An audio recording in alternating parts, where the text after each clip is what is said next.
అందరికీ నమస్తే. ఇక్కడ అనుధార్మికతకు సంబంధించి ఆధునిక భౌతిక శాస్త్రంలో భాగంగా మనం పలు కీలకమైనటువంటి అంశాలు ఇక్కడ మనం పరిగణించుకుంటూ ఉన్నాం. దీంట్లో భాగంగా క్యాథోడ్ కిరణాలకు సంబంధించి, ఎక్స్ కిరణాలకు సంబంధించి, అదేవిధంగా యానోడ్ కిరణాలకు సంబంధించినటువంటి ధర్మాలను క్షుణ్ణంగా మనం పరిశీలించాం. అదేవిధంగా రేడియో ధార్మికతకు సంబంధించినటువంటి పలు కీలక అంశాలను గత క్లాసులో మనం పరిశీలించినాం.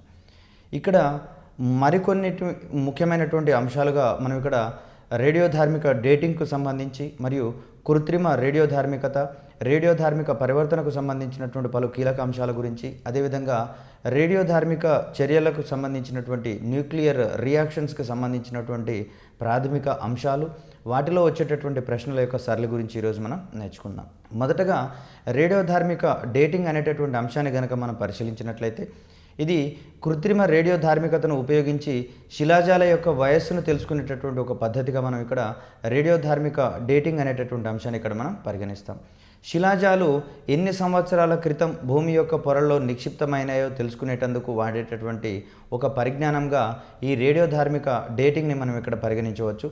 కృత్రిమ రేడియో ధార్మికతకు సంబంధించినటువంటి కొన్ని అంశాలను కనుక మనం పరిశీలించినట్లయితే, దీనిని సహజ సిద్ధమైనటువంటి రేడియో ధార్మికత కలిగి లేనటువంటి మూలకాలలో కూడా ప్రేరేపించబడేటటువంటి ఒక రేడియో ధార్మిక స్వభావంగా మనం ఇక్కడ కనుగొనవచ్చు. దీనిని కనుగొన్నటువంటి శాస్త్రవేత్తగా మనం రూథర్ఫర్డ్ని పేర్కొంటాము. ఈ కాన్సెప్ట్ని మనం కృత్రిమ పరివర్తన అని చెప్పేసి అంటాం. వాస్తవానికి 83 పరమాణు సంఖ్య కంటే అధికమైనటువంటి పరమాణు సంఖ్య కలిగినటువంటి పరమాణువులకు స్వతసిద్ధంగానే వాటి యొక్క కేంద్రకాల నుంచి రేడియోధార్మిక వికిరణాలు వికటనం చెందుతూ ఉంటే, 83 పరమాణు సంఖ్య కంటే తక్కువ పరమాణు సంఖ్య ఉన్నటువంటి మూలకాల పరమాణువుల నుంచి కూడా వాటిని కొన్ని కృత్రిమ పద్ధతుల ద్వారా రేడియోధార్మికత అనేటటువంటి ధర్మాన్ని ప్రేరేపించవచ్చు. ఈ ధర్మాన్ని మనం కృత్రిమ పరివర్తనం అనేటటువంటి అంశంగా మనం ఇక్కడ చూడవచ్చు. దీనిని కనుగొన్నటువంటి శాస్త్రవేత్తగా మనం ఇక్కడ రూథర్ఫర్డ్ని పేర్కొంటాం. దీంట్లో భాగంగా సాధారణ తేలికైనటువంటి కేంద్రకాలను రేడియోధార్మిక మూలకాల నుంచి వెలువడేటటువంటి అధిక శక్తి కలిగినటువంటి కణాలతో తాడనం చేసి కృత్రిమ విఘటనాలను సృష్టించేటటువంటి ప్రక్రియనే మనం ఇక్కడ కృత్రిమ పరివర్తనంగా పేర్కొంటాం. దీన్ని రూథర్ఫర్డ్ అనేటటువంటి శాస్త్రవేత్త అందించినట్లుగా మనం ఇక్కడ గమనించవచ్చు. ఇక్కడ కృత్రిమ పరివర్తనాన్ని అధిక శక్తి కలిగినటువంటి కణాలతో కానివ్వండి, ప్రోటాన్లతో కానివ్వండి, ఇతర అధిక శక్తి కలిగినటువంటి లేదా అల్ప భార మూలకాలను తాడనం చెందించడం ద్వారా కానివ్వండి, ఇక్కడ ఏర్పరిచేటటువంటి ఈ క్రమాన్ని మనం ఇక్కడ గమనించవచ్చు. కృత్రిమ పరివర్తనలో వేరే కణాలతో కానివ్వండి, ప్రోటాన్లతో కానివ్వండి, అధిక శక్తి కలిగినటువంటి కణాలతో కానివ్వండి, అల్పభారం కలిగినటువంటి మూలకాలను తాడనం చెందించడం ద్వారా కానివ్వండి, ఇక్కడ మూలకాలలో యొక్క కృత్రిమ పరివర్తనాన్ని మనం ఇక్కడ ప్రేరేపించవచ్చు, లేదా రేడియో ధార్మికత ధర్మాన్ని మనం ఇక్కడ ప్రేరేపించవచ్చు. ఇక్కడ కృత్రిమ పరివర్తనలో తాడనానికి ఉపయోగించేటటువంటి ఈ కణాలని మనం ఇక్కడ ప్రక్షిప్త కణాలు అని చెప్పేసి అంటాము. ఈ ప్రక్షిప్త కణాలుగా ఆల్ఫా కణాలను, అదేవిధంగా ప్రోటాన్లను మనం ఇక్కడ గమనించవచ్చు.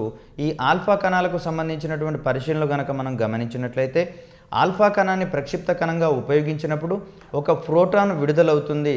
అదేవిధంగా లక్ష్య కేంద్రపు ద్రవ్యరాశి సంఖ్య కన్నా 3 అధికంగా ఉన్నటువంటి ద్రవ్యరాశి, పరమాణు సంఖ్య కంటే 1 ఎక్కువగా ఉన్నటువంటి పరమాణు సంఖ్య గల కొత్త కేంద్రకం ఒకటి ఉత్పత్తి అవుతుంది. ఆల్ఫా కణాల తాడనం వలన ఒక మూలకపు పరమాణు సంఖ్య అనేది ఇక్కడ ద్రవ్యరాశి సంఖ్య 3 యూనిట్లు పెరుగుతుంది. అదేవిధంగా పరమాణు సంఖ్య 1 పెరుగుతుంది. వీటితో పాటుగా ఒక ప్రోటాన్ వెలువడుతుంది అనేటటువంటి అంశాన్ని ఇక్కడ మనం గమనించాలి. దీన్నే మనం ప్రోటియంగా చెప్పుకుంటాము. ఆల్ఫా కణ పరివర్తన వలన ఇక్కడ 3 అధికమైనటువంటి ద్రవ్యరాశి కలిగి పరమాణు సంఖ్య 1 ఎక్కువగా ఉన్నటువంటి పరమాణు సంఖ్య కలిగినటువంటి కొత్త కేంద్రకం ఉత్పత్తి అవుతుంది అనేటటువంటి అంశాన్ని ఇక్కడ రూథర్ఫర్డ్ ప్రతిపాదించాడు. దీనికి సంబంధించినటువంటి అంశాన్ని కనుక మనం పరిశీలించినట్లయితే, నైట్రోజన్ యొక్క పరమాణు సంఖ్య 7, ద్రవ్యరాశి సంఖ్య 14 ఉన్నటువంటి నైట్రోజన్ యొక్క పరమాణు కేంద్రకాన్ని ఆల్ఫా కణంతో తాడనం చెందించినప్పుడు ఇది 8 పరమాణు సంఖ్య, 17 ద్రవ్యరాశి కలిగినటువంటి ఆక్సిజన్గా మారుతుంది. ఈ సందర్భంలో ఒక ప్రోటాన్ వెలువడుతుంది. ఇక్కడ దీనినే మనం కృత్రిమ పరివర్తనగా మనం ఇక్కడ భావించవచ్చు. అదేవిధంగా 9 పరమాణు సంఖ్య మరియు 19 ద్రవ్యరాశి సంఖ్య కలిగినటువంటి నైట్రోజన్తో ఆల్ఫా కణాన్ని గనక తాడనం చెందించినప్పుడు ఇది 10 పరమాణు సంఖ్య మరియు 22 ద్రవ్యరాశి సంఖ్య కలిగినటువంటి నియాన్గా మారుతున్నటువంటి అంశాన్ని ఇక్కడ మనం గమనించవచ్చు. ఇక్కడ కృత్రిమ పరివర్తనలో భాగంగా 9 పరమాణు సంఖ్య 9N19 అనేటటువంటి ఈ పరమాణు కేంద్రకంను ఆల్ఫా కణంతో తాడనం చెందించినప్పుడు ఏ రకంగా మార్పు చెందుతుంది అనేటటువంటి ఓరియంటేషన్లో మనం ఇక్కడ ప్రశ్నను ఎక్స్పెక్ట్ చేయవచ్చు. అదేవిధంగా అల్యూమినియం 13 పరమాణు సంఖ్య మరియు 27 ద్రవ్యరాశి సంఖ్య కలిగినటువంటి అల్యూమినియంను ఆల్ఫా కణంతో గనక తాడనం చెందించినట్లయితే ఇది 14 పరమాణు సంఖ్య మరియు 30 ద్రవ్యరాశి సంఖ్య కలిగినటువంటి సిలికాన్గా మారుతుంది అనేటటువంటి అంశాన్ని ఇక్కడ మనం గమనించవచ్చు. ఇక్కడ కృత్రిమ పరివర్తనాలకు సంబంధించినటువంటి ప్రయోగాలు చేసినటువంటి శాస్త్రవేత్తలుగా మనం రూథర్ఫర్డ్ మరియు చాడ్విక్లను ఇక్కడ మనం గుర్తుంచుకోవాలి. ఇక్కడ మూలకాలను కృత్రిమ పరివర్తనానికి గురి చేసేటటువంటి క్రమంలో ఆల్ఫా కణంతో తాడనం చెందించినప్పుడు విడుదలయ్యేటటువంటి కణం ఏమిటి అనేటటువంటి ఓరియంటేషన్లో మనం కనుక క్వశ్చన్ని ఎక్స్పెక్ట్ చేస్తే ప్రోటాన్ వెలువడుతుంది అనేటటువంటి అంశాన్ని ఇక్కడ మనం ప్రధానంగా గుర్తుంచుకోవాలి. ఆల్ఫా కణాలతో కృత్రిమ పరివర్తనం ద్వారా ప్రోటాన్ వెలువడుతుంది. అదేవిధంగా వాటి యొక్క ద్రవ్యరాశి సంఖ్య 3 యూనిట్లు మారుతుంది, 3 యూనిట్లు పెరుగుతుంది మరియు పరమాణు సంఖ్య అనేది 1 యూనిట్ పెరుగుతుంది అనేటటువంటి అంశాన్ని ఇక్కడ ఉన్నటువంటి సమీకరణల ద్వారా మనం రూఢీపరచుకోవచ్చు.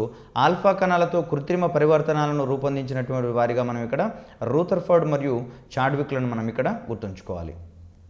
అదేవిధంగా ప్రోటాన్లకు సంబంధించినటువంటి కృత్రిమ పరివర్తనను కనుక మనం గమనించినట్లయితే ప్రోటాన్ కణాలను ప్రక్షిప్త కణాలుగా ఉపయోగించినప్పుడు ఒక ఆల్ఫా కణం విడుదలవడమే కాకుండా లక్ష్య కేంద్రపు ద్రవ్యరాశి సంఖ్య 4 యూనిట్లు తక్కువగా ఉన్నటువంటి ద్రవ్యరాశికి మారుతుంది. అదేవిధంగా పరమాణు సంఖ్య అనేది 1 తక్కువగా ఉన్నటువంటి పరమాణు సంఖ్య గల కొత్త కేంద్రకం ఉత్పత్తి అవుతుంది అనేటటువంటి అంశాన్ని ఇక్కడ మనం గుర్తుంచుకోవాలి.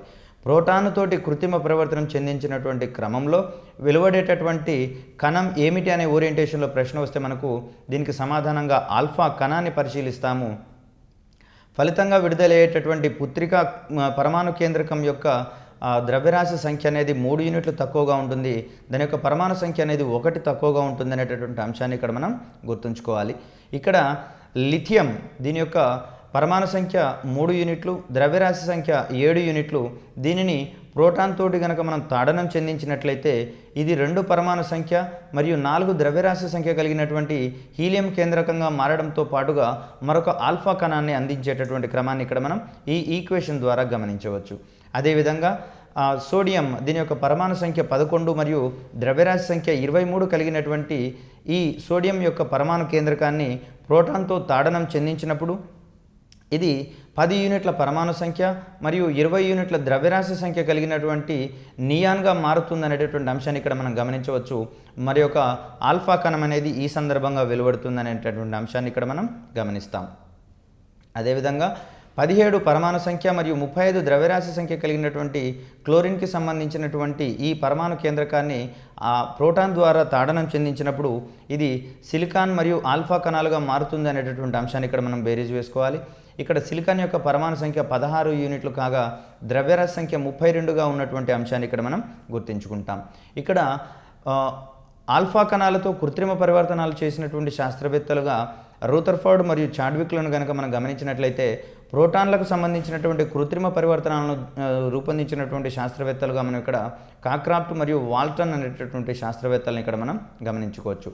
ప్రధానంగా కృత్రిమ పరివర్తనం అంటే సాధారణ మరియు తేలికైనటువంటి కేంద్రకాలను రేడియోధార్మిక మూలకాల నుంచి వెలువడేటటువంటి అధిక శక్తి గల కణాలతో తాడనం చేసి కృత్రిమ విఘటనాలను సృష్టించేటటువంటి ప్రక్రియనే ఇక్కడ మనం కృత్రిమ పరివర్తనంగా చెప్పుకుంటాం.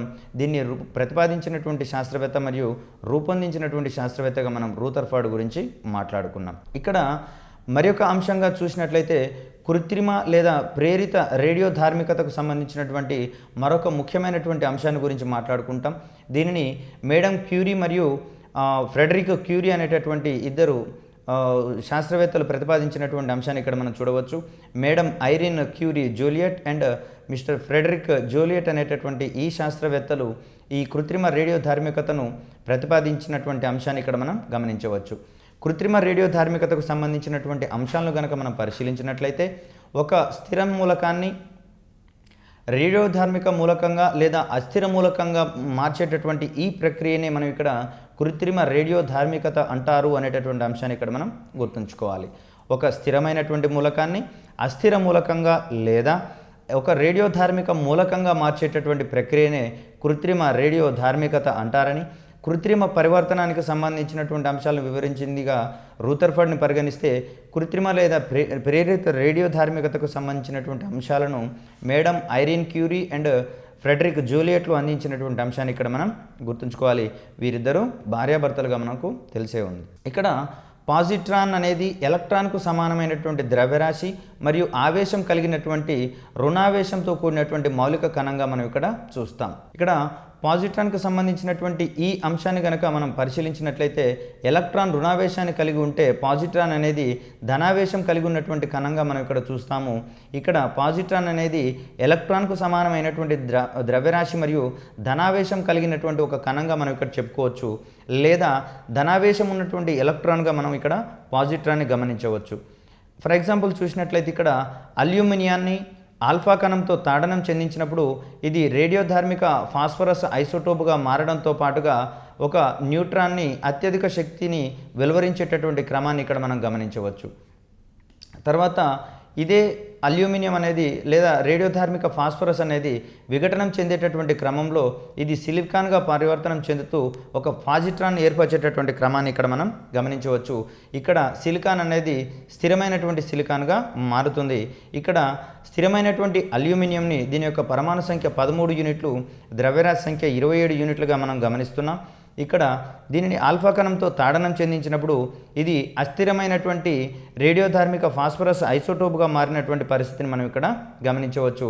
దీంట్లో భాగంగా ఒక న్యూట్రాన్ వెలువడింది అనేటటువంటి అంశాన్ని ఇక్కడ మనం గమనిస్తే, మరికొంత శక్తి కూడా బయటికి వెలువడింది అనేటటువంటి అంశాన్ని ఇక్కడ మనం గమనించవచ్చు. ఇదే రేడియోధార్మిక ఫాస్ఫరస్ అనేది విఘటనం చెందినప్పుడు స్థిరమైన సిలికాన్ మూలకంగా మారి ఇక్కడ ఒక పాజిట్రాన్ని వెలువరించేటటువంటి అంశాన్ని ఇక్కడ మనం గమనించాలి.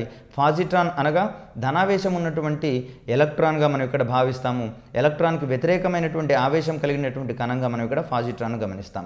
ఇక్కడ రేడియోధార్మికత ఉన్నటువంటి ఐసోటోపులే మనం రేడియోధార్మిక ఐసోటోపులు లేదా రేడియో ఐసోటోపులుగా మనం పరిగణిస్తాం. ఐసోటోపులన్నిటికీ రేడియోధార్మికత ఉండవచ్చు, ఉండకపోవచ్చు, కానీ రేడియో ఐసోటోపులన్నిటికీ కూడా రేడియోధార్మికత ఉంటుంది అనేటటువంటి అంశాన్ని ఇక్కడ మనం గుర్తుంచుకోవాలి. అదే క్రమంలో పాజిట్రాన్ కలిగి ఉన్నటువంటి శాస్త్రవేత్తగా మనం ఇక్కడ ఆండర్సన్ను గుర్తుంచుకుంటాము. తర్వాత రేడియో ఐసోటోపుల యొక్క ఉపయోగాలు మనకు దైనందిన జీవితంలో ఎన్నో ఉన్నాయనేటటువంటి అంశాలు మనం ఆల్రెడీ గమనించిన క్రితం క్లాసులలో. ఇక్కడ కృత్రిమ రేడియోధార్మికతను ఉపయోగించి మనం చేసేటటువంటి ఒక ముఖ్యమైనటువంటి ప్రక్రియగా మనం రేడియోధార్మిక డేటింగ్ అనేటటువంటి అంశాన్ని మనం పరిశీలిస్తూ ఉన్నాం. దీని ఆధారంగా భూమి లోపలి పొరల్లో నిక్షిప్తమైనటువంటి శిలాజాలను వెలుగులోకి తీసుకుని వచ్చి వాటి యొక్క వయస్సును ఖచ్చితంగా మనం మెజర్ చేసేటటువంటి అంశంగా ఇక్కడ మనం రేడియోధార్మిక డేటింగ్కు సంబంధించినటువంటి పరిజ్ఞానాన్ని మనం ఇక్కడ తెలుసుకోవచ్చు. రేడియోధార్మిక డేటింగ్లో కూడా రేడియోధార్మికత కలిగినటువంటి రేడియోధార్మిక ఐసోటోపులను మనం వినియోగిస్తాం. ఇక్కడ కార్బన్కు సంబంధించినటువంటి ఐసోటోపును కనుక మనం పరిశీలిస్తే 6 పరమాణు సంఖ్య మరియు 14 ద్రవ్యరాశి సంఖ్య కలిగినటువంటి కార్బన్ ఐసోటోపును ఉపయోగించి శిలాజాల యొక్క వయస్సును కనుగొనేటటువంటి ఈ పద్ధతిని మనం కార్బన్ డేటింగ్ అంటాం. ఇక్కడ వాతావరణంలో సహజ సిద్ధంగా నైట్రోజన్ మీద కాస్మిక్ కిరణాలు లేదా విశ్వకిరణాలు చర్య జరపడం వలన స్వతసిద్ధంగా వాతావరణంలో కార్బన్ C614 అనేటటువంటి ఐసోటోప్ ఏర్పడుతుంది అనేటటువంటి అంశాన్ని ఇక్కడ మనం గమనించుకోవచ్చు. ఈ శిలాజాల యొక్క వయస్సును కనుగొనడానికి ఉపయోగించేటటువంటి ఈ ఐసోటోప్ని మనం కార్బన్ C614గా మనం ఇక్కడ పరిగణించవచ్చు.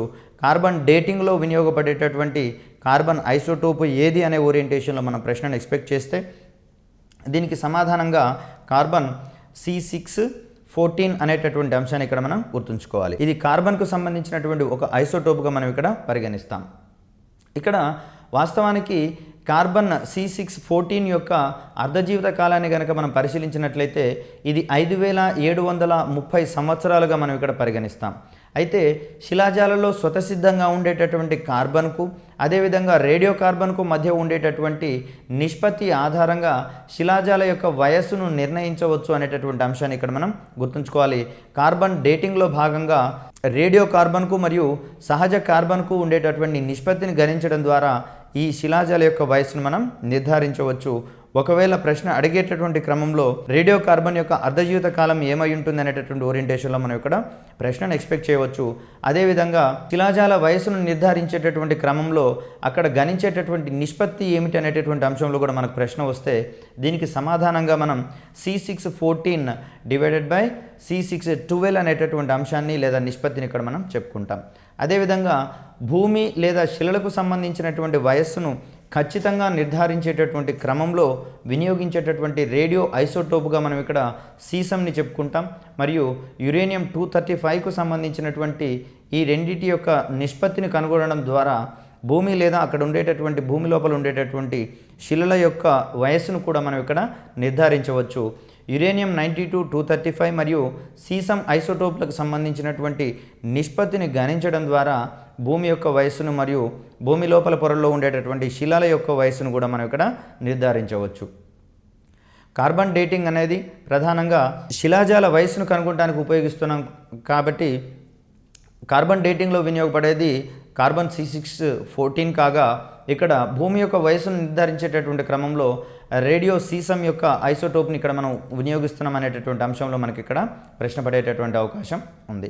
ప్రధానంగా ఈ ఏరియాలో మనం కనుక ప్రశ్నలు ఎక్స్పెక్ట్ చేసినట్లయితే రేడియో ధార్మిక కృత్రిమ పరివర్తనకు సంబంధించినటువంటి అంశాల మీద ప్రశ్న రావచ్చు. అదేవిధంగా కృత్రిమ పరివర్తనానికి సంబంధించినటువంటి అంశాల మీద ప్రశ్న రావచ్చు. అయితే కృత్రిమ పరివర్తనలో భాగంగా ఇక్కడ మనకు ఎక్కడా కూడా రేడియో ధార్మికతకు సంబంధించినటువంటి అంశాలను గురించి పేర్కొనలేదు. కానీ కృత్రిమ రేడియో ధార్మికతకు సంబంధించి మాత్రం ఆయా స్థిర మూలకాలను అస్థిరమైనటువంటి మూలకాలుగా మార్పిడి చెందించి వాటి ద్వారా రేడియో ధార్మికతను పెంపొందింపజేయవచ్చు అనేటటువంటి అంశాన్ని మనకి ఇక్కడ కృత్రిమ రేడియో ధార్మికతగా పరిగణించారనేటటువంటి అంశాన్ని ఇక్కడ మనం గుర్తుంచుకోవాలి. ఈ కృత్రిమ రేడియో ధార్మికతలో భాగంగా వెలువడేటటువంటి కణాన్ని మనం ఇక్కడ పాజిట్రాన్ అనేటటువంటి కణంగా భావిస్తాము. అదే కృత్రిమ పరివర్తనలోనైతే ఆల్ఫా కణము మరియు ప్రోటాన్ కణాలు వేరుపడతాయి అనేటటువంటి అంశాన్ని ఇక్కడ మనం బేరీజ్ వేసుకోవచ్చు. రేడియో ధార్మికతకు సంబంధించినటువంటి మరొక కీలకమైనటువంటి అంశంగా కేంద్రక విచ్ఛిత్తి మరియు కేంద్రక సంలీనం అనేటటువంటి ప్రక్రియలు మనం ఇక్కడ నిర్వచించుకుంటాం. వీటినే కేంద్రక చర్యలు అనేటటువంటి టెర్మినాలజీతోటి సూచిస్తాము. కేంద్రక చర్యలు అనగానేమి అనేటటువంటి అంశంలో కనుక మనం ప్రశ్నను ఎక్స్పెక్ట్ చేస్తే దీనికి సమాధానాలుగా కేంద్రక విచ్ఛిత్తి మరియు కేంద్రక సంలీనము అనేటటువంటి ప్రక్రియలు మనం ఇక్కడ పేర్కొనాల్సి వస్తుంది. కేంద్రక విచ్ఛిత్తి అనగా దీన్నే న్యూక్లియర్ ఫిషన్ అనేటటువంటి అంశాన్ని ఇక్కడ మనం బేరీజ్ వేసుకుంటే ఒక అస్థిరమైనటువంటి కేంద్రకము రెండుగా విఘటనం చెంది స్థిరమైనటువంటి కేంద్రకాలుగా రూపొందేటటువంటి ఈ ప్రక్రియని మనం కేంద్రక విచ్ఛిత్తి అనేటటువంటి ప్రక్రియగా మనం డిఫైన్ చేసుకుంటాం. దీనికి రివర్స్గా ఉండేటటువంటి పరస్పర వ్యతిరేకంగా ఉండేటటువంటి కేంద్రక చర్యగా కేంద్రక సంలీనము అనేటటువంటి అంశాన్ని ఇక్కడ మనం బేరీజ్ వేసుకోవచ్చు. కేంద్రక విచ్ఛిత్తి అనేటటువంటి ఈ అంశాన్ని ఆవిష్కరించిన వాళ్ళు ఓటోహాన్ మరియు స్ట్రాస్మన్ అనేటటువంటి శాస్త్రవేత్తలు, అదేవిధంగా లిసే మెయిట్నేర్ అనేటటువంటి శాస్త్రవేత్తగా ఇక్కడ మనం చూస్తే ప్రధానంగా మనకు ఓటోహాన్ మరియు స్ట్రాస్మన్ల పేర్లే ప్రధానంగా వినిపిస్తాయి. కాబట్టి కేంద్రక విచ్ఛిత్తిని ఆవిష్కరణ చేసినటువంటి సందర్భంలో వీరి యొక్క పేర్లను మనం పరిశీలనలోకి తీసుకోవాల్సి ఉంటుంది. ఇక్కడ 83 కంటే అత్యధికమైనటువంటి పరమాణు సంఖ్య కలిగినటువంటి భారమైనటువంటి కేంద్రకాన్ని న్యూట్రాన్ వంటి తేలిక కణాలతో తాడనం చెందించినప్పుడు దాదాపుగా 2 సమాన భారాలు ఉన్నటువంటి కేంద్రకాలుగా విడదీసేటటువంటి ఒక ప్రక్రియని మనం కేంద్రక విచ్ఛిత్తిగా పరిగణిస్తామనేటటువంటి అంశాన్ని ఇక్కడ మనం గుర్తుంచుకోవాలి. దీన్ని మనం న్యూక్లియర్ ఫిషన్ అంటాము. దీన్ని అందించినటువంటి శాస్త్రవేత్తలుగా ఓటోహాన్ మరియు స్ట్రాస్మన్ల గురించి మనం ఇక్కడ చెప్పుకుంటాం.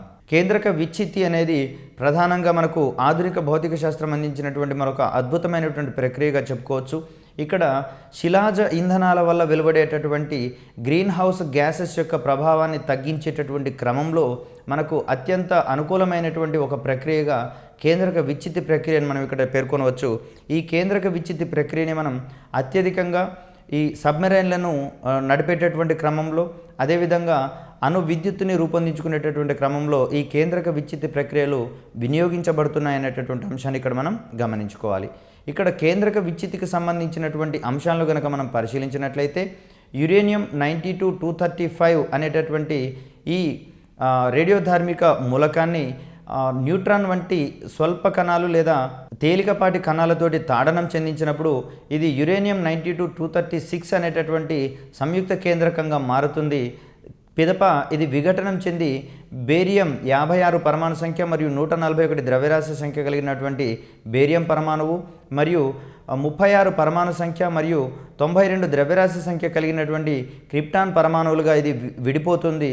మరియు ఈ ప్రక్రియలో 3 ఎక్సెస్ న్యూట్రాన్లు మరియు 200 mega electron volts million electron volts శక్తి వరకు ఇక్కడ విడుదలవుతుంది. కాబట్టి న్యూక్లియర్ ఫిషన్లో అత్యధిక శక్తి వెలువడుతుంది అనేటటువంటి అంశాన్ని ఇక్కడ మనం బేరీజ్ వేసుకోవాలి. న్యూక్లియర్ ఫిషన్లో భాగంగా ఇవి భారమైనటువంటి కేంద్రకాలు 2 తేలికపాటి కణాలు లేదా స్థిర కేంద్రకాలుగా విఘటనం చెందడంతో పాటుగా 3 న్యూట్రాన్లను అధికంగా వెలువరిస్తాయి అనేటటువంటి అంశాన్ని ఇక్కడ మనం గమనించవచ్చు. అంటే ఒక యురేనియం పరమాణువుని తేలికపాటి న్యూట్రాన్తో తాడనం చెందించినప్పుడు వెలువడేటటువంటి ఈ విచ్ఛిత్తి ప్రక్రియలో మరొక 3 న్యూట్రాన్ కణాలు వెలువడినాయి. ఈ 3 న్యూట్రాన్ కణాలు అందుబాటులో ఉన్నటువంటి మరొక 3 యురేనియం కణాలతోటి మళ్ళీ విచ్ఛిత్తి ప్రక్రియలో పాల్గొన్నప్పుడు ఈ 3 కణాల ద్వారా వచ్చేటటువంటి విచ్ఛిత్తి ప్రక్రియలో మరొక 3 న్యూట్రాన్లు వెలువడతాయి. కాబట్టి ఈ విధంగా కొనసాగేటటువంటి ఈ చర్యను మనం శృంఖల చర్యగా భావిస్తాము. శృంఖల చర్యలో భారీ విస్ఫోటనం ఏర్పడుతుంది మరియు అధిక మొత్తంలో శక్తి వెలువడుతుంది. కాబట్టి ఈ శక్తి ద్వారా అందుబాటులో ఉన్నటువంటి పరిసరాలు మొత్తం నాశనం అవుతాయని, అదేవిధంగా రేడియోధార్మిక విఘటనం వలన వచ్చేటటువంటి వికిరణాల ప్రభావం వలన లేదా రేడియేషన్ ప్రభావం వలన అక్కడ ఉన్నటువంటి సమస్త జీవజాలము జంతుజాలం అన్నీ కూడా ఎఫెక్ట్ అవుతాయని చెప్పేసి వాటిలో జన్యు పరివర్తనాలు కూడా ఏర్పడేటటువంటి అంశాలను మనం ఇక్కడ గమనించుకోవాలి. ప్రధానంగా యురేనియం 92-235 కేంద్రకాన్ని న్యూట్రాన్ వంటి తేలిక కణాలతో తాడనం చెందించినప్పుడు ఇది బేరియం మరియు క్రిప్టాన్లుగా విడిపోవడమే కాకుండా 3 అదనపు న్యూట్రాన్లను మరియు పెద్ద మొత్తంలో శక్తిని విడుదల చేస్తుంది. ఈ శక్తిని మనం కంట్రోల్డ్ మేనర్లో ఉపయోగించుకున్నప్పుడు దైనందిన జీవితానికి అవసరమయ్యేటటువంటి శక్తిగా మనం ఇక్కడ మార్చుకోవచ్చు. ఇక్కడ ఉన్నటువంటి పటాన్ని కనుక మనం పరిశీలించినట్లయితే యురేనియం కేంద్రకాన్ని న్యూట్రాన్తో తాడనం చెందించినప్పుడు ఇది మరి 3 న్యూట్రాన్లను వెలువరిస్తుంది. ఈ 3 న్యూట్రాన్లు మరి 3 యురేనియం కేంద్రకాలతోటి విచ్ఛిత్తి ప్రక్రియలోకి పాల్గొన్నప్పుడు ఇవి మరొక 3 సంఖ్యలో న్యూట్రాన్లను వెలువరుస్తాయి. ఈ 3 న్యూట్రాన్లు ఇక్కడ ఈ సందర్భంలో మొత్తం 9 న్యూట్రాన్లు వెలువడినట్టుగా భావిస్తే మరి యొక్క దశలో మరి యొక్క అంచెలో మరికొన్ని న్యూట్రాన్లు వెలువడేటటువంటి అంశాన్ని ఇక్కడ మనం పరిగణలోకి తీసుకోవచ్చు. దీనినే ఇక్కడ మనం శృంఖల చర్య లేదా చైన్ రియాక్షన్ అనేటటువంటి అంశంతో మనం ఇక్కడ పేర్కొంటాం. శృంఖల చర్యలో అత్యధిక శక్తి వెలువడుతుంది, అత్యధిక సంఖ్యలో న్యూట్రాన్లు వెలువడతాయి. కాబట్టి వెలువడినటువంటి ఈ అధిక సంఖ్య కలిగినటువంటి న్యూట్రాన్లు ఈ యురేనియం పరమాణువులతో కేంద్రక విచ్ఛిత్తి చర్యలో పాల్గొనడం వలన పెద్ద మొత్తంలో ఇక్కడ శక్తి వెలువడుతుంది అనేటటువంటి అంశాన్ని ఇక్కడ మనం గమనించుకోవచ్చు. అయితే ప్రతి కేంద్రక చర్యలో లేదా కేంద్రక విచ్ఛిత్తి చర్యలో వెలువడేటటువంటి 3 న్యూట్రాన్లను కంట్రోల్ చేసినప్పుడు ఇక్కడ ఈ శృంఖల చర్య అనేది నియంత్రిత పరిస్థితులలో ఇక్కడ వెలువడేటటువంటి ఉష్ణాన్ని మనం మానవాళికి ఉపయోగించుకోవచ్చు. కాబట్టి అనియంత్రిత శృంఖల చర్యలో వెలువడేటటువంటి ఎక్సెస్ న్యూట్రాన్లను అదుపు చేయగలిగినట్లయితే ఇక్కడ వచ్చేటటువంటి విచ్ఛిత్తి ప్రక్రియ మనకు నియంత్రణ స్థితిలో ఉంటుంది అనేటటువంటి అంశాన్ని ఇక్కడ మనం గమనించడం జరిగింది. ప్రతి కేంద్రక చర్యలో వెలువడేటటువంటి న్యూట్రాన్లు కొన్ని కేంద్రక చర్యలను జనింపజేసేటందుకు అవసరమయ్యేటటువంటి కేంద్రక చర్యల శ్రేణినే ఇక్కడ మనం శృంఖల చర్య లేదా స్వయం అనియంత్రిత లేదా వరుస కేంద్రక విచ్ఛిత్తి చర్యలుగా మనం ఇక్కడ చెప్తాం. స్వయం అనియంత్రిత వరుస కేంద్రక విచ్ఛిత్తి ప్రక్రియలుగా వీటిని మనం ఇక్కడ చెప్పుకోవచ్చు. శృంఖల చర్యలో జరిగేటటువంటి కేంద్రక విచ్ఛిత్తుల సంఖ్యను నియంత్రించడానికి వీలు పడనటువంటి చర్యలను అనియంత్రిత శృంఖల చర్యలుగా పేర్కొంటే, శృంఖల చర్యలో జరిగేటటువంటి కేంద్రక విచ్ఛిత్తుల సంఖ్యను నియంత్రించడానికి వీలుండేటటువంటి చర్యలను నియంత్రిత శృంఖల చర్యలుగా పరిగణించవచ్చు. ఇక్కడ ఆటం బాంబు పేలడానికి పూర్తి కావడానికి ఇక్కడ పట్టేటటువంటి సమయం 10⁻⁻7 సెకండ్స్గా మనం ఇక్కడ గుర్తించవచ్చు. అంటే కనుమూసి తెరిచేటటువంటి సమయంలో అనేక రెట్ల వంతు సమయంలోనే ఇక్కడ ఈ బాంబు అనేది పేలుతుంది అనేటటువంటి అంశాన్ని ఇక్కడ మనం గమనించవచ్చు. అణుబాంబులో ప్రధానంగా లేకపోతే అణుబాంబు లేదా యురేనియం బాంబుగా మనం దీన్ని పరిగణిస్తాము. అణుబాంబులో ఇమిడి ఉన్నటువంటి సూత్రంగా కూడా మనం ఇక్కడ కేంద్రక విచ్ఛిత్తిని గురించి పేర్కొంటాము. అదేవిధంగా అణుబాంబులో ఇమిడి ఉండేటటువంటి చర్యగా అనియంత్రిత శృంఖల చర్యను మనం ఇక్కడ పేర్కొంటాము. అయితే కేంద్రక విచ్ఛిత్తులో వెలువడేటటువంటి 3 న్యూట్రాన్లలో ఒక న్యూట్రాన్ని మాత్రమే చర్యలో పాల్గొనేటట్లు చేసి మిగిలిన 2 న్యూట్రాన్లను గనక శోషింపజేసేటటువంటి పరిస్థితులను గనక మనం సృష్టించగలిగితే ఈ పరిస్థితులలో ఏర్పడేటటువంటి ఈ శృంఖల చర్యను మనం నియంత్రిత శృంఖల చర్యగా మనం ఇక్కడ పేర్కోవచ్చు.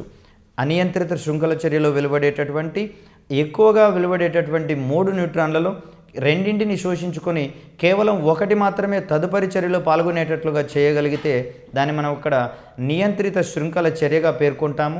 ఈ నియంత్రిత శృంఖల చర్యలో క్రమబద్ధమైనటువంటి స్థితిలో శక్తి వెలువడుతుంది కాబట్టి ఈ వెలువడేటటువంటి శక్తిని సబ్మరైన్లు మరియు పెద్ద పెద్ద ఓడల వంటి వాటిని ప్రయాణింపజేసేటందుకు లేదా చోదక శక్తిగా పరిగణించేటందుకు, అదేవిధంగా అణువిద్యుత్తుకు సంబంధించినటువంటి జనరేటర్లలో ఇక్కడ అణువిద్యుత్తును ఉత్పత్తి చేయడానికి అవసరమైనటువంటి శక్తిగా ఇక్కడ మనం ఈ కేంద్రక విచ్ఛిత్తి చర్యల్లో వెలువడేటటువంటి శక్తిని మనం వినియోగించుకోవచ్చు. ఇక్కడ న్యూక్లియర్ రియాక్టర్ అనేది దీన్ని ప్రధానంగా ఈ కేంద్రక విచ్ఛిత్తి ప్రక్రియ ద్వారా వెలువడేటటువంటి శక్తిని మానవాళి యొక్క అవసరాలకు వినియోగించుకునేటటువంటి అంశంలో రూపొందించినటువంటి ఒక పరికరంగా మనం ఇక్కడ న్యూక్లియర్ రియాక్టర్ను పేర్కొంటాము. న్యూక్లియర్ రియాక్టర్ పనిచేసేటటువంటి నియమంగా మనం ఇక్కడ నియంత్రిత శృంఖల చర్య గురించి పేర్కొంటాము.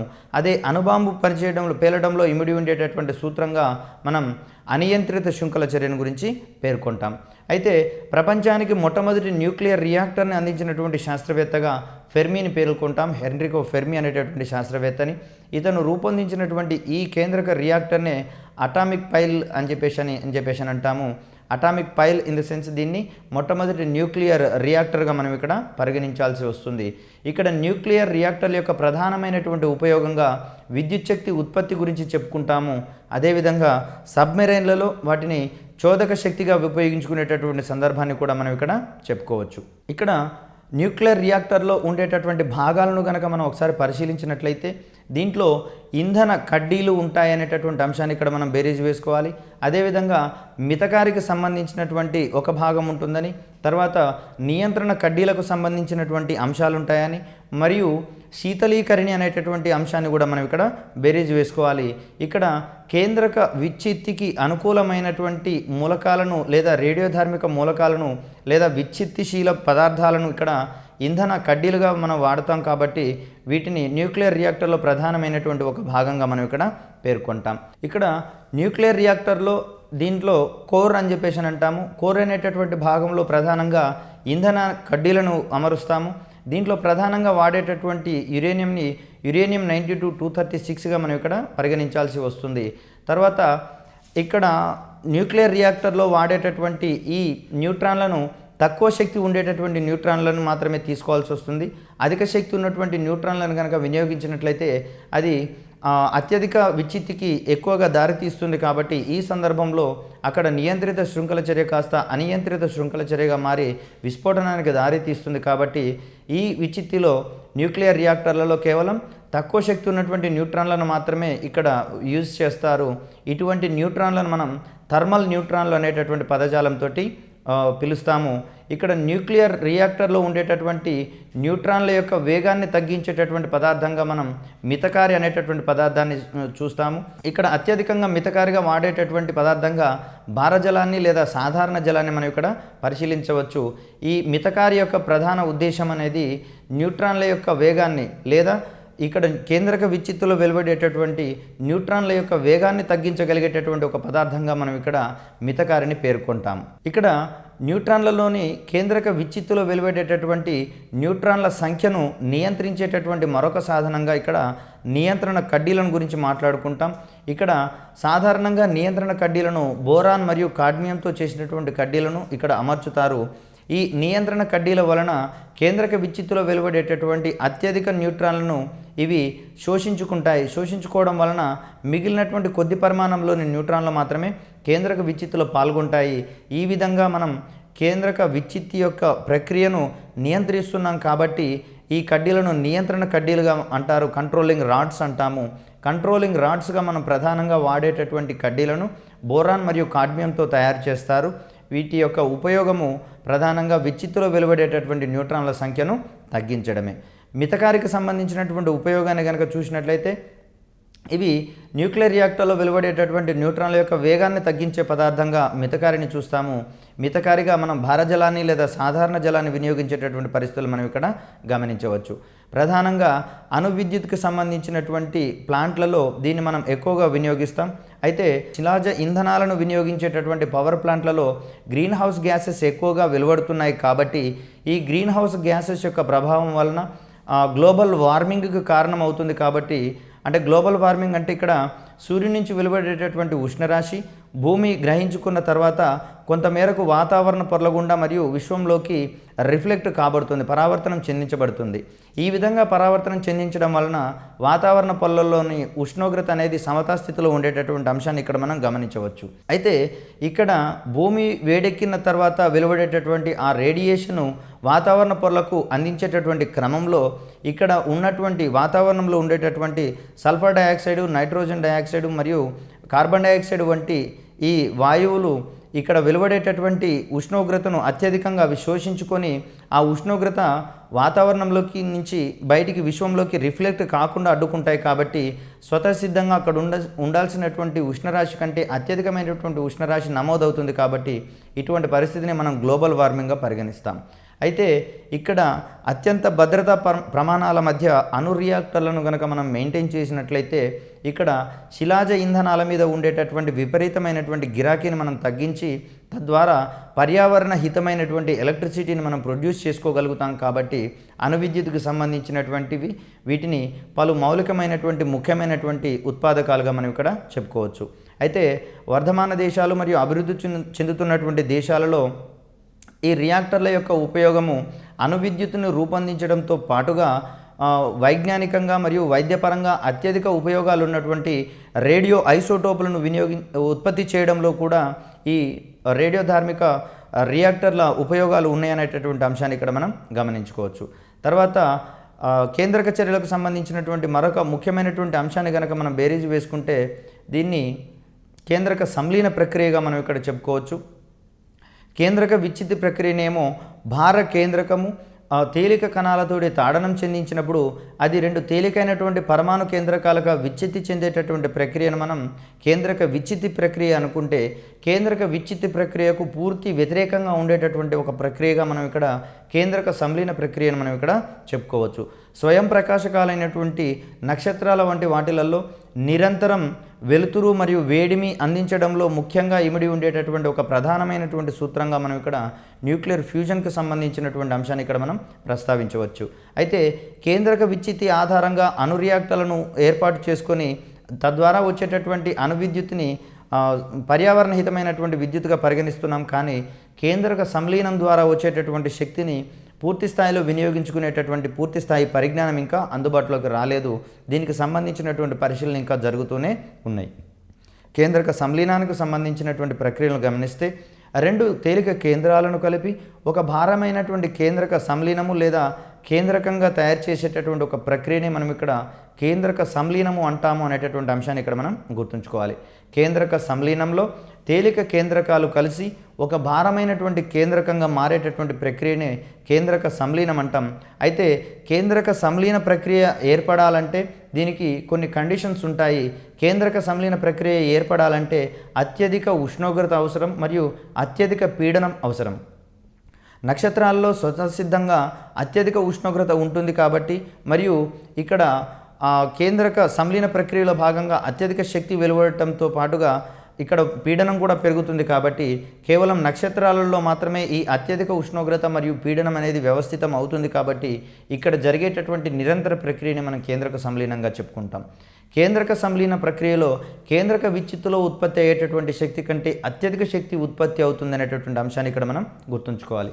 కేంద్రక విచ్ఛిత్తి ఆధారంగా రూపొందించబడినటువంటి విస్ఫోటన పరికరంగా మనం ఇక్కడ అణుబాంబును పరిగణిస్తే ఇక్కడ మనకు కేంద్రక సంలీనం ప్రక్రియ ఆధారంగా రూపొందించబడినటువంటి ఒక వినాశకరమైనటువంటి బాంబుగా హైడ్రోజన్ బాంబును మనం ఇక్కడ పరిగణిస్తాం. ఇక్కడ కేంద్రక సంలీనానికి సంబంధించినటువంటి ప్రక్రియలను కనుక మనం పరిగణిస్తే సూర్యుడు వంటి నక్షత్రాలలో ఈ ప్రక్రియలు నిరంతరం జరుగుతూనే ఉంటాయి. కాబట్టి రెండు తేలికపాటి హైడ్రోజన్ పరమాణు కేంద్రకాలు కలిసినప్పుడు పరమాణువులు కలిసినప్పుడు ఇది ఒక డ్యూటీరియంగా మారుతుంది అనేటటువంటి అంశాన్ని ఇక్కడ మనం గుర్తించవచ్చు.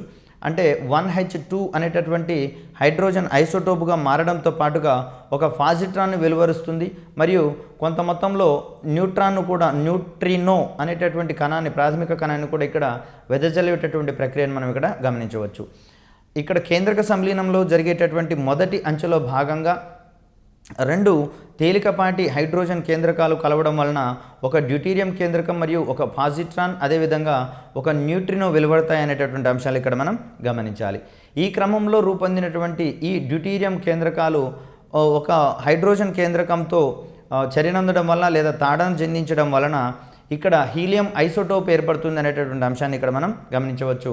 అంటే కేంద్రక సంలీనంలోని రెండవ అంచెలో వెలువడేటటువంటి ఐసోటోపును దేనిగా పరిగణిస్తాము అంటే హీలియం సంబంధించినటువంటి ఐసోటోపుగా మనం ఇక్కడ పరిగణిస్తాం. దీని యొక్క పరమాణు సంఖ్య 2 యూనిట్లు మరియు ద్రవ్యరాశి సంఖ్య అనేది 3 యూనిట్లుగా ఉన్నటువంటి అంశాన్ని ఇక్కడ మనం గుర్తుంచుకోవాలి. తర్వాత ఇక్కడ వచ్చినటువంటి ఈ రెండు హీలియం ఐసోటోపులు ఒకదానితో ఒకటి చర్యనందడం వలన ఇవి ఆల్ఫా కణాలు లేకపోతే హీలియం కేంద్రకాలుగా మారడంతో పాటుగా రెండు ప్రోటాన్లను వెలువరిస్తున్నాయి అనేటటువంటి అంశాన్ని ఇక్కడ మనం గమనించుకోవాలి. ఈ క్రమంలో అత్యధిక మొత్తంలో శక్తి వెలువడుతుంది అనేటటువంటి అంశాన్ని ఇక్కడ గుర్తుంచుకోవాలి. అయితే ఇక్కడ హైడ్రోజన్తో సంబంధించినటువంటి చర్యలతో ప్రారంభించబడి మరియు ప్రోటాన్ తోటి ముగిసినాయి కాబట్టి ఈ సముదాయాల్ని మనం ప్రోటాన్ చక్రాలు అంటారనేటటువంటి అంశాన్ని గుర్తుంచుకోవాలి. పై 3 ప్రక్రియలు అనేవి సూర్యునిలో జరుగుతాయి కాబట్టి అంతిమంగా ఒక ప్రోటాన్ వెలువడింది కాబట్టి ఈ ప్రక్రియకు ఉండేటటువంటి పేరుని మనం ప్రోటాన్ చక్రంగా పిలుచుకుంటాము. ఈ పై 3 ప్రక్రియలు ఒకే కేంద్రక చర్యగా రాసినట్లయితే 4 హైడ్రోజన్ పరమాణు కేంద్రకాలు కలిసినప్పుడు ఒక హీలియం కేంద్రకంగా మారుతుంది మరియు ఒక న్యూట్రినోను వెలువరిస్తుంది. అదేవిధంగా 27.67 మిలియన్ ఎలక్ట్రాన్ వోల్ట్స్కు సంబంధించినటువంటి శక్తిని ఇక్కడ వెలువరిస్తుంది. మనకు కేంద్రక విచ్ఛిత్తులో భారమైనటువంటి కేంద్రకాలు విఘటనం చెందినప్పుడు వచ్చేటటువంటి ద్రవ్యరాశి లోపం ఆధారంగా శక్తి వెలువడితే ఇక్కడ తేలికపాటి కేంద్రకాలకు తాడనం చెందించినప్పుడు లేదా ఒకదానికొకటి కలిసినప్పుడు ఇక్కడ అంతకు మించినటువంటి శక్తి వెలువడేటటువంటి క్రమాన్ని ఇక్కడ మనం గమనించవచ్చు. ప్రధానంగా ఈ శక్తి అనేది ద్రవ్యరాశి లోపం అనేటటువంటి కాన్సెప్ట్ వల్ల వచ్చేటటువంటి శక్తిగా మనం ఇక్కడ పరిగణిస్తాము. కేంద్రక విచ్ఛిత్తి మరియు కేంద్రక సంలీన ప్రక్రియల్లో అత్యధిక శక్తి వెలువడుతుందని చెప్పేసి భావిస్తున్నాం. అయితే కేంద్రక విచ్ఛిత్తితో పోలిస్తే కేంద్రక సంలీనంలో కేంద్రక విచ్ఛిత్తిని మించినటువంటి శక్తి వెలువడుతుంది అనేటటువంటి అంశాన్ని ఇక్కడ మనం గుర్తుంచుకోవాలి. తర్వాత కేంద్రక సంలీన చర్యలు ప్రారంభించడానికి అవసరమైనటువంటి అల్పభార కేంద్రకాల యొక్క గతిజ శక్తి సుమారుగా 0.01 మిలియన్ ఎలక్ట్రాన్ వోల్ట్స్ ఉండేటటువంటి అంశాన్ని ఇక్కడ మనం గుర్తుంచుకోవాలి. ఇక్కడ కేంద్రక సంలీన ప్రక్రియలో వెలువడేటటువంటి ఒక కణంగా న్యూట్రినోను మనం ఇక్కడ పేర్కొంటున్నాము. న్యూట్రినో అనేది ద్రవ్యరాశి లేనటువంటి ఒక తటస్థమైనటువంటి కణంగా ఇక్కడ మనం పేర్కోవచ్చు. సూర్యునిలో మరియు నక్షత్రాలలో ఇక్కడ ఉష్ణ కేంద్రక చర్యలు అనగా ఉష్ణాన్ని వెలువరించేటటువంటి చర్యలు మరియు అత్యంత వేడి చర్యలుగా ఇక్కడ పరిగణిస్తాం కాబట్టి సూర్యుడు మరియు నక్షత్రాల్లో జరిగేటటువంటి ఈ కేంద్రక సంలీన ప్రక్రియలు మనం ఉష్ణ కేంద్రక చర్యలు అని చెప్పేసి అంటాము. కేంద్రకానికి సంబంధించిన చర్యలు మరియు ఉష్ణాన్ని వెలువరిస్తాయి కాబట్టి ఇటువంటి చర్యలు మనం ఉష్ణ కేంద్రక చర్యలుగా మనం ఇక్కడ పరిగణిస్తాం. తర్వాత హైడ్రోజన్ బాంబు లోపల ఉండేటటువంటి ఇక్కడ కేంద్రక విచ్ఛితికి సంబంధించినటువంటి పదార్థాలు మరియు కేంద్రక సంలీనానికి సంబంధించినటువంటి పదార్థాలు మనం ఇక్కడ ఉంచుతాము. హైడ్రోజన్ బాంబులో ప్రధానంగా హైడ్రోజన్ బాంబు పేలాలంటే అత్యధికమైనటువంటి వేడి మరియు పీడనం కావాలి కాబట్టి ముందుగా ఒక ఆటం బాంబును పేల్చిన తర్వాత లేదా అణుబాంబును లేదా యురేనియం బాంబును పేల్చిన తర్వాతనే ఈ హైడ్రోజన్ బాంబు పేలుతుంది కాబట్టి హైడ్రోజన్ బాంబు పేలాలంటే మొట్టమొదటిగా యురేనియం అమర్చినటువంటి పదార్థాలు లేదా ప్లూటోనియంని అమర్చినటువంటి పదార్థాలతోటి కేంద్రక విచ్ఛిత్తి చర్యలు జరిపినప్పుడు ఇక్కడ వెలువడేటటువంటి అత్యధిక వేడి మరియు పీడనంల యొక్క సహాయంతో ఈ హైడ్రోజన్ బాంబు కూడా కేంద్రక సంలీన ప్రక్రియకు లోనై అత్యధిక శక్తిని వెలువరిస్తుంది కాబట్టి ఇక్కడ 2 రకాలైనటువంటి ప్రక్రియల ద్వారా ఉష్ణం వెలువడుతుంది కాబట్టి ఈ సందర్భంలో వచ్చేటటువంటి నష్టం అనేది ఎక్కువగా ఉంటుంది అనేటటువంటి అంశాన్ని ఇక్కడ మనం గుర్తుంచుకోవాలి. ఇక్కడ ప్రధానంగా ద్రవ్యరాశి శక్తి తుల్యత నియమం ప్రకారం కనుక మనం చూసినట్లయితే 1 గ్రామ్ పదార్థం పూర్తిగా కనుక నశించినట్లయితే ఇక్కడ వెలువడేటటువంటి శక్తి అనేది 9 × 10⁻16 జౌల్స్గా మనం ఇక్కడ పరిగణిస్తున్నాం. అంటే 1 గ్రాము యురేనియంని కనుక మనం ఇక్కడ పరిశీలించినట్లయితే దీనికి సంబంధించినటువంటి శక్తి అధిక మొత్తంలో విడుదలవుతుంది అనేటటువంటి అంశాన్ని ఇక్కడ మనం గమనించవచ్చు. 1 కిలోగ్రామ్ పదార్థం కనుక పూర్తిగా నశించిపోతే విడుదలయ్యేటటువంటి శక్తిగా మనం ఇక్కడ 9 × 10⁻16 జౌల్స్గా మనం ఇక్కడ పరిగణించవచ్చు. ఒక రేడియో కోబాల్ట్ అనేది గామా కిరణాలను ఉద్గారం చేస్తుంది కాబట్టి దీన్ని ప్రధానంగా గామా కిరణాల యొక్క వనరుగా మనం ఇక్కడ ముఖ్యమైనటువంటి వనరుగా మనం ఇక్కడ పేర్కొంటాము. అదేవిధంగా ఇక్కడ రేడియోధార్మిక విఘటనాలకు సంబంధించినటువంటి ప్రమాణాలు కనుక మనం పరిశీలించినట్లయితే ఇక్కడ క్యూరీ అని, రూథర్ఫర్డ్ అని, తర్వాత బెకరల్ అనేటటువంటి ప్రమాణాలలో మనం ఇక్కడ చెప్పుకుంటాము. ఇక్కడ ఒక క్యూరీ అనేది 3.61 × 10⁻10 జౌల్లకు సమానమైనటువంటి విఘటనాలను వెదజల్లేటటువంటి ఒక ప్రక్రియగా మనం ఇక్కడ చెప్పుకోవచ్చు. దీనికి సంబంధించినటువంటి ప్రశ్నలు గతంలో చాలా సందర్భాల్లో జరిగినాయి. ప్రధానంగా నక్షత్రాల్లో జరిగేటటువంటి కేంద్రక చర్యలను ఏ రకానికి సంబంధించినటువంటి చర్యలుగా మనం ఇక్కడ భావించవచ్చు అనేటటువంటి అంశంలో ఒకటి చెప్పవచ్చు. అదేవిధంగా గతంలో గమనించినటువంటి ఒక ప్రశ్న కనుక చూసినట్లయితే క్రింది వానిలో ఒక వాక్యము నక్షత్రాలకు సంబంధించినది కాదు అనేటటువంటి అంశంలో మనకు ఒక ప్రశ్న వచ్చినటువంటి దాఖలాలు ఉన్నాయి. సో దీనికి ఆన్సర్గా మనకు నక్షత్రాల్లో కేంద్రక విచ్చిత్తి చర్యలు జరుగుతాయనేటటువంటి అంశాన్ని అక్కడ సమాధానంగా గుర్తించడం జరిగింది. అంటే నక్షత్రాల్లో కేంద్రక విచ్చిత్తి చర్యలు జరగవు కాబట్టి ఇది నక్షత్రాలకు సంబంధించిన అంశం కాదు అనేటటువంటి ఓరియంటేషన్లో ఇక్కడ మనం ఆన్సర్ని గుర్తించాలి. ప్రధానంగా ప్రశ్నను 1కి 2 సార్లు చదివిన తర్వాతనే అక్కడ దాని యొక్క అడిగేటటువంటి విధానాన్ని ఆకలింపు చేసుకున్న తర్వాతనే ఇక్కడ ఆన్సర్ పెట్టేటటువంటి అంశాన్ని ఇక్కడ మనం గుర్తుంచుకోవాలి.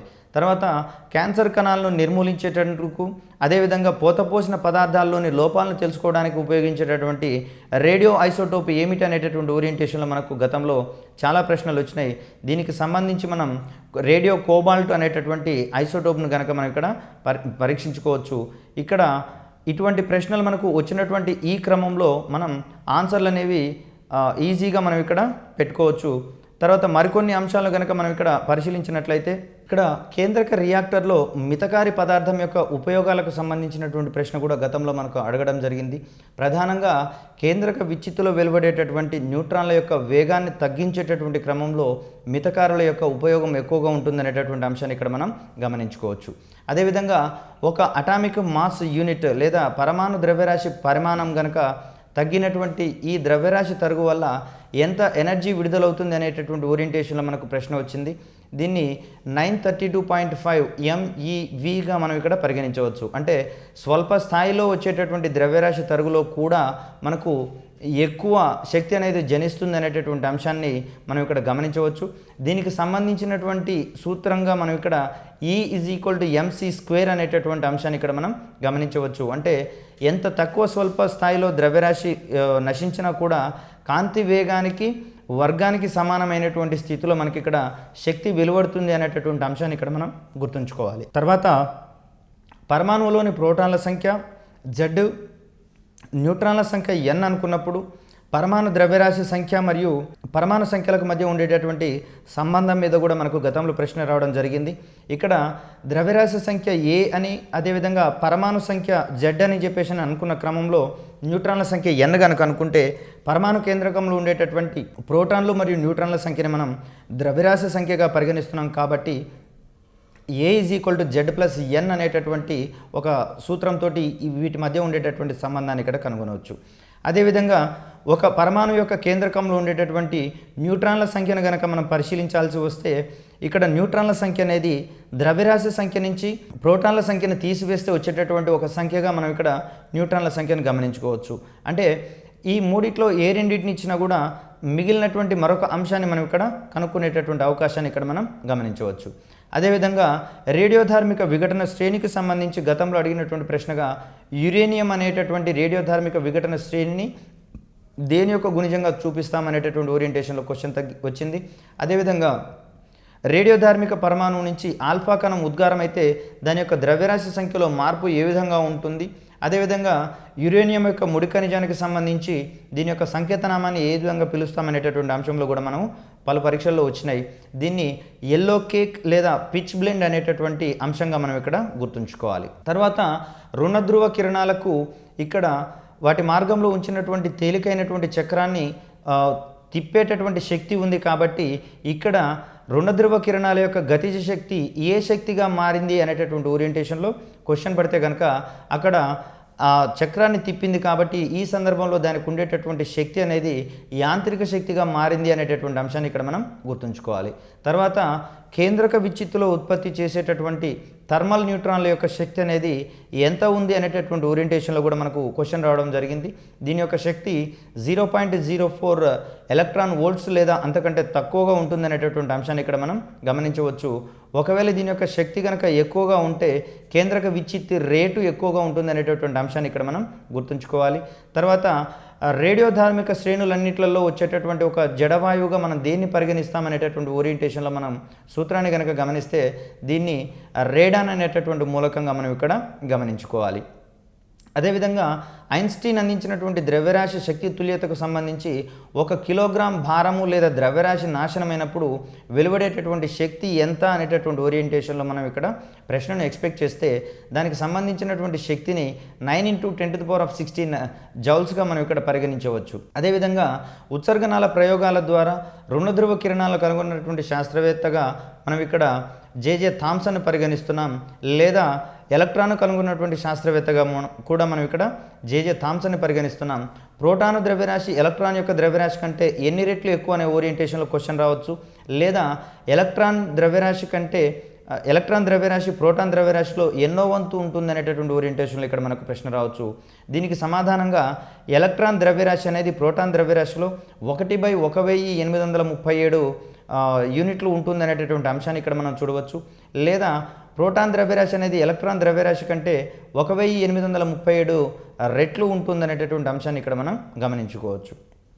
తర్వాత అయనీకరణ సామర్థ్యానికి సంబంధించి ఆల్ఫా కిరణాలు మరియు బీటా కిరణాలు మరియు గామా కిరణాలకు సంబంధించినటువంటి ఆర్డర్ని మెన్షన్ చేసేటటువంటి క్రమంలో మనం ఇక్కడ క్వశ్చన్ ఎక్స్పెక్ట్ చేయవచ్చు.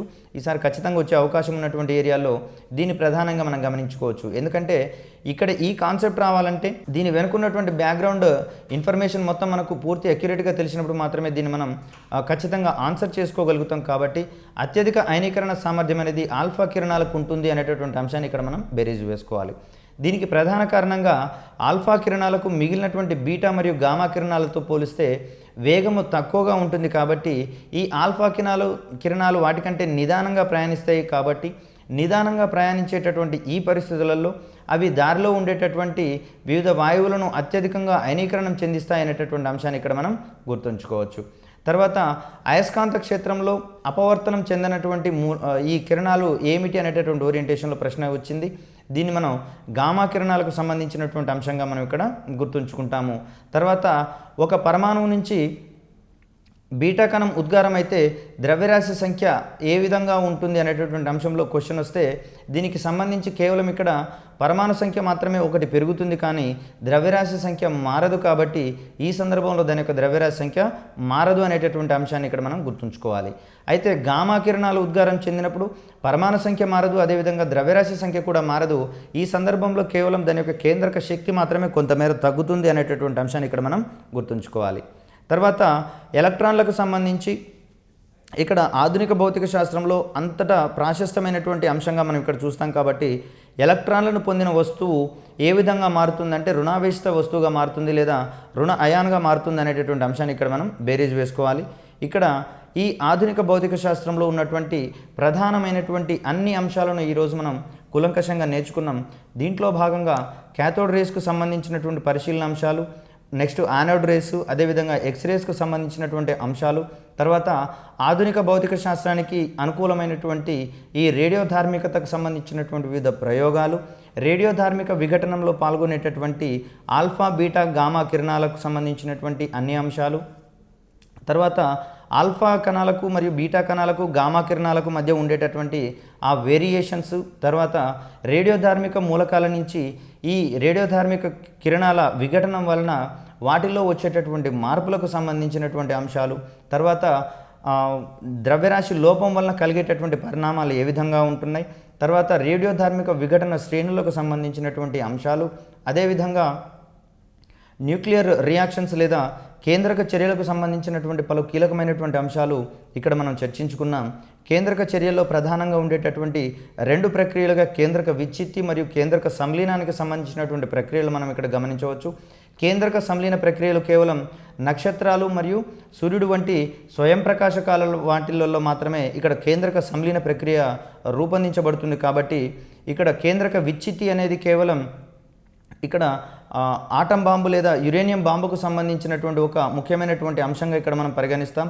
అదేవిధంగా హైడ్రోజన్ బాంబుకు సంబంధించినటువంటి అంశంగా కేంద్రక సంలీన ప్రక్రియను పేర్కొంటాము. అదేవిధంగా ఇక్కడ హైడ్రోజన్ బాంబు పేలేటటువంటి క్రమంలో మొదటగా ఒక యురేనియం బాంబు పేల్చిన తర్వాత మాత్రమే హైడ్రోజన్ బాంబును పేల్చడానికి అనుకూలంగా ఉంటుంది. కాబట్టి దానికి అనువైనటువంటి పరిస్థితులు ఏర్పడతాయి. కాబట్టి దీనికి సంబంధించినటువంటి అన్ని పరిశీలనాంశాలు మనము ఈ క్లాసులో క్షుణ్ణంగా నేర్చుకున్నాం. సో ఈ క్లాస్ ద్వారా మీకు వచ్చినటువంటి ఈ సబ్జెక్టు ద్వారా మనకు ఎగ్జామ్లో ఏ రకమైనటువంటి క్వశ్చన్స్ని ఏ విధమైనటువంటి మాడ్యులేషన్లో ఇచ్చినా కూడా ఎటువంటి అనుమానం లేకుండా, కన్ఫ్యూజన్ లేకుండా మనం వాటికి సమాధానాలు గుర్తించేటటువంటి ఒక పకడ్బందీ స్థితికి చేరుకుంటామని చెప్పేసి ఆశిస్తున్నాం.